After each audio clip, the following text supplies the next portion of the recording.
Happy New Year, everybody! Alf here. Holiday side quest completed. Now back to the main quest, Silent Islands. Where exactly did we leave off last time? Honestly, I can't remember. So let's bring it back to the beginning. You see, the world of Silent Islands isn't something I made overnight. I've actually been working on this game world ever since I started on my masters. Back in the first semester of my masters, I was in a group that wanted to incorporate sign language into gameplay, and I personally wanted to build a VR game, so naturally it merged into a hand-tracking VR experience called Hand Weaver's Horizon, and this is where the first version of this world started to take shape. So I've been working with VR ever since around 2019 when I was still in my bachelor's. And in the years between my bachelor's and masters, I worked at a VR arcade/studio. It was a startup I helped build up in Aalborg, where we mostly worked with the Quest 1 and the Quest 2 platform.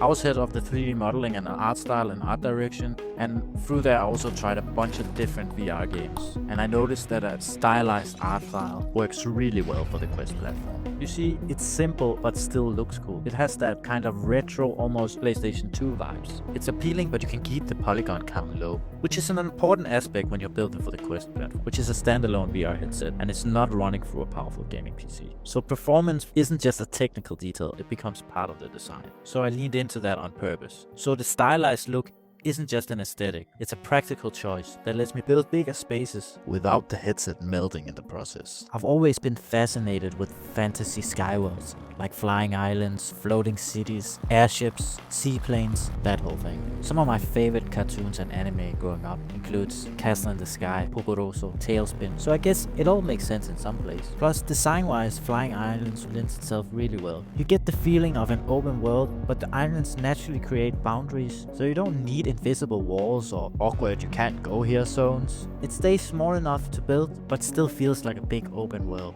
So yeah, that's mostly why my world looks the way it does. So you see, I made 3 islands and they all started to get built back at my first semester when I made Hand Weaver's Horizon. The first island I really focused on is what I call the big island. It's not so much one island actually, it's more 2 islands connected by a suspension bridge, where the first island is a city area with a tavern and a watermill bakery plus an astronomy tower, where the second island across the suspension bridge is the nature island, where the lower part of the island is a forest path that leads to a staircase that takes you up the mountain, and the mountain ends at a temple at the peak. This design gave me versatility, a clear journey and a strong fantasy silhouette, and it's also this island I used for testing my master's thesis project. In terms of how I made these 3D models, I modeled most of it myself, like the islands, the trees and the bridges, using a 3D program called Maya. But for most of the buildings I did find those as free assets online, mostly from a website called Sketchfab, where there's so many talented artists. I do wish I could have modeled everything myself from scratch though, because I do really love to 3D model. But right now I also needed to hand in a somewhat finished game for my thesis, and it did give me the time to focus on what really matters, the game mechanics.